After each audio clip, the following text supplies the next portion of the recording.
Good morning, everyone. So here we are again, Conversations with Death. And I just wanted to share another pondering that I have around this journey that I'm on. And it's interesting because you'd think that death was just about death, but it's actually about life and living, which is really cool because as I've dove deeper and deeper into this vessel, my body of Dana Lynn, potentially, at some point I am going to die and leave the planet. I'm staying strong and steady to stay here for a long time. I feel like I have a lot of work to do still in this body. However, in saying that, the dive into death has brought me into really the understanding of life and what life is really about and what I've learned life to be about and my fears that I've developed and cultivated over time and through wounded relationships as a child and then into adulthood and the integration of all of that. So what I want to get to is this place where I've just sort of began to look at patterns and how patterns are developed and why they're developed. So for today's topic, I want to talk about living alone as a woman or a man, but I can speak from being a woman and what living alone does for me in my shadow.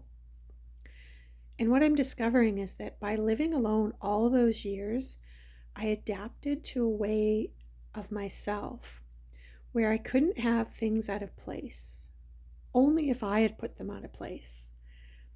So I needed to know that, everything was back in its rightful place. And, if someone, let's see, how do I explain this? So I live in the way that I live. So I have all of my things the way that I want them. I have my timing. I have, when I don't want to talk, when I do want to talk, being able to invite people in to socialize and being able to stop people and not call people, or if people are calling me, I don't have to answer. If people stop by, I don't even have to answer the door if I don't want to. And then how living with someone has shown me how fussy I've gotten and how attached and maybe possibly addicted to the way of living alone versus living with someone. Because this morning, for example, and I've learned over time to adapt, but there's still a niggle in me. There's still an irritation. There's still a feeling of victim that can arise in it, and I'm aware of it and I'm watching it. But for example, this morning, when I lived alone, I had a routine. I would go to bed, and I would never go to bed without cleaning my kitchen and putting my dishwasher on, cleaning off my counters, doing all that. So when I went to bed, I could just go to bed, sleep well, didn't even give it a second thought. I would wake up in the morning, come into this fresh, all nicely cleaned dishes, countertops all wonderful. Often I might even put my pot out, my little mug out, if I had extra energy, or it would be fresh in my dishwasher. So this morning I came out and my partner hadn't put the dishwasher on. And it's a simple process. So I could see myself going into this place. Well, if I lived alone, this would be done. I would be, everything would be clean, organized, tidy.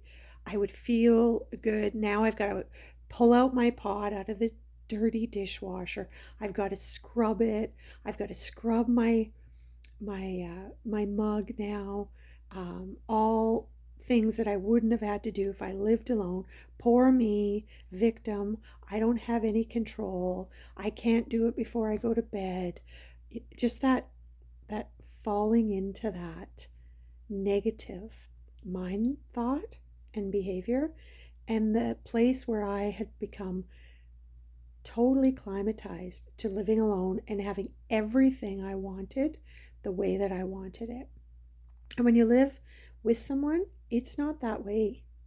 So I feel through this sort of deeper introspection into this place that living alone can cause problems for you to be in relationship.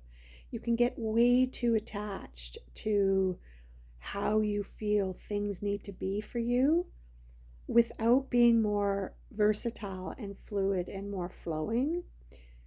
And it's not that you don't care how things need to be for you, and it's not that you don't adapt those things, and it's not that you don't talk to your partner about what things really make you feel good. And hopefully they will do that. And if they don't do enough of those things that you don't have any power to do, because maybe they stay up later and you can't do that stuff while they're up, and you guys don't find a compromise, well, then you have to look at, what is this relationship, and maybe you shouldn't be in it. But if you do have a partner who's willing to look at these things and share and integrate a change in behavior and a change in doing things, realizing that there's two of us now sharing a space, and that not all things in the way that I want them to be are in the way that that person wants them to be, or in the way that that person wants them to be, do I want them to be that way? So it's finding that mutual place of understanding, respect, care. Can I do this? Can I not do this? So living alone can make you really stiff and rigid and not fluid and pliable. So I've kind of discovered that in this Conversations with Death.